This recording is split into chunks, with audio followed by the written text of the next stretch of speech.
All right, folks. Well, welcome back to Virgin Most Powerful Radio. You're listening to the Dr. Sandoval Show. Today, we're talking about how do we really teach our kids in our modern world? How do we discern the spirit of the world, especially as parents? What mindset do we have to have? Well, I'll tell you what, folks. The first thing we need to do is, as parents, as a dad, I'm thinking for myself in particular, what mindset do I have to have? What am I fighting for? What's the point of all this? Why even teach my kids about the faith? Well, here's the reality of it all. We have to ask ourselves, is there a truth or not? Do we want to live a good Catholic life or not? Do we believe that Jesus Christ is the Lord and King of this world? Do I believe that Jesus came down and died for my sins because there is going to be an afterlife and I'm going to have a choice to make, and I need to be prepared for that choice? Am I going to be ready to choose heaven, or am I going to say, I'm not fit for heaven? Am I going to be ready to say, you know what? I think even though I failed and I sinned, I want to turn to God's mercy and say, God, you were right. I was wrong. And that's okay, because now I can get into heaven. It's not about me. It's about you, God. Am I ready to accept that in my life? And do I believe that by accepting that, I affect the rest of the world? Do I believe that there is a good and an evil? And that I need to pick a side as to what side to be on, because there are consequences. At the end of the day, do I believe that God made me with an eternal soul that can either be in eternal joy and bliss with God, or an eternal punishment and damnation in hell? That's really what it comes down to, folks. That's the bottom line, the end of the day. The four last things, right? Death, heaven, hell, purgatory, judgment, all these things. Is that what we're here on earth? What are we here on earth for? Are we here to really have a career? Or if all this went away, if all society broke down and I found myself on a deserted island somewhere, do I still have a choice to make between heaven and hell? Am I still going to come to a point where I die someday? There's no longer, shall we say, a business model on this deserted island, but I still have a choice that I'm going to have to make, because my soul is still alive. God still has a purpose for me. And at the end of the day, there's going to be a heaven and a hell.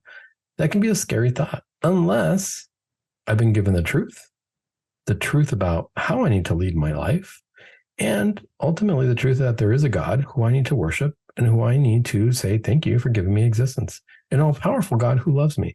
Do I want that message to be trickled down into future generations? Because when I see my kids and I want to teach them about the Catholic faith, I got to realize I'm not just teaching my kids, I'm actually teaching my grandkids. If I want this to move on, we have family traditions, right? And a lot of times we have heirlooms, and we say, oh, I have this beautiful, very expensive watch. I'm going to give it to my child, and I want him to give it to his child. But guess what? If I have a beautiful, expensive watch that I'm going to give to my son, I'm going to teach my son all about it. And I'm going to want him to understand it and to love it and to realize that this came down from his great-great-grandfathers, and it's been in the family. It's a tradition. And I need him to carry on this tradition. And when he gets married and has children of his own, I need him to pass it on. But I need to explain to him how beautiful this timepiece is, how exquisite it is, how it's priceless at this point, how it's so important in our family because it means something to our family. I need him to hold on to it and pass it on. Because that's really what it comes down to. I got to realize, well, I'm just holding on to this for future generations. If this is a family heirloom, I'm going to pass it on to my kids, and I need to let them know that they have to continue to pass it on. And I need to give them the exact reasons why. And I need to tell them why it's so important. I need to tell him what to tell his kids about it so that he continues to pass this on. This has to stay in the family. Is really what it comes down to. This is true. Secret family recipes, shall we say? Oh, this is your grandma's recipe, and she gave it to me. And guess what? I'm going to give it to you, and I need you every Thanksgiving, every Christmas. This is what you need to cook up. You need to have this beautiful recipe because this is in our family. It belongs to our family. It's about our family. Don't ever sell it. Don't ever give away our secret. Hold on to it because this represents a big part of our family. We hold on to things like that all the time. Well, what about the deposit of the faith? What about the truth about life? In philosophy, there was always a question of what is life? What is death? We have these big questions. We got the answer. We got the answer from Jesus Christ. He tells us himself, I am the life. God is life. The reason you have life is because of God. And guess what? I'm making you a promise. I'm making you a promise that if you follow these rules here while you're on this earth, you're going to come and you're going to join me in a divine way. I'm going to share my divinity with you. No, you're not going to be God, but you're going to be sharing in that divinity. Am I ready to pass that family heirloom on to my kids? Am I ready to make sure that my grandchildren have that family heirloom, shall we call it that? The deposit of the faith, that's really what it comes down to.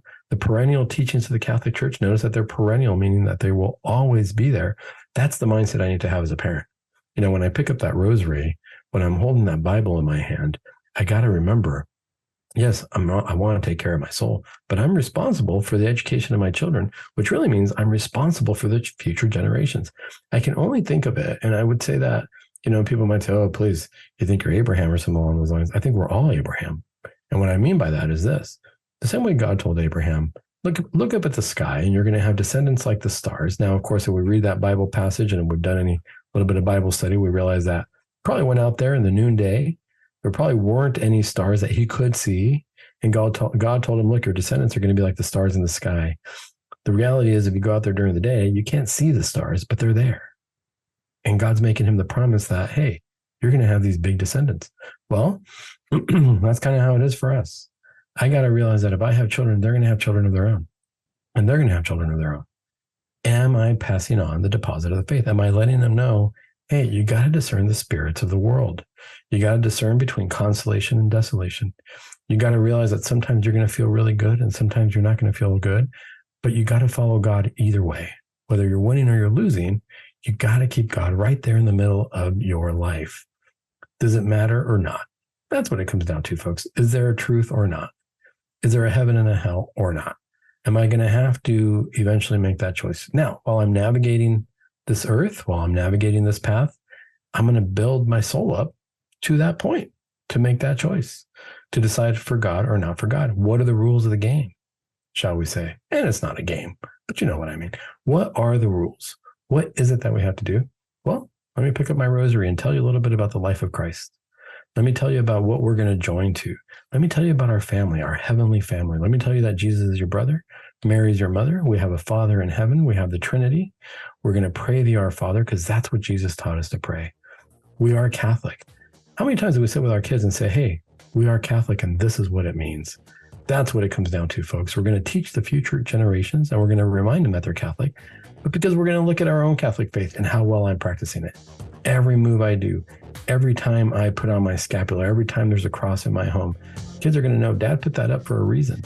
And guess what? When it comes to them having their own family, they're going to take that heirloom and they're going to say, we should probably put it up because I remember how I felt when Dad did that. I remember how I felt when he took me aside and said, hey, you know what? We don't behave that way because we're Catholic.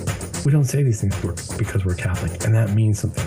Let me tell you what that means. Here, let's sit down and read the catechism. Guess what?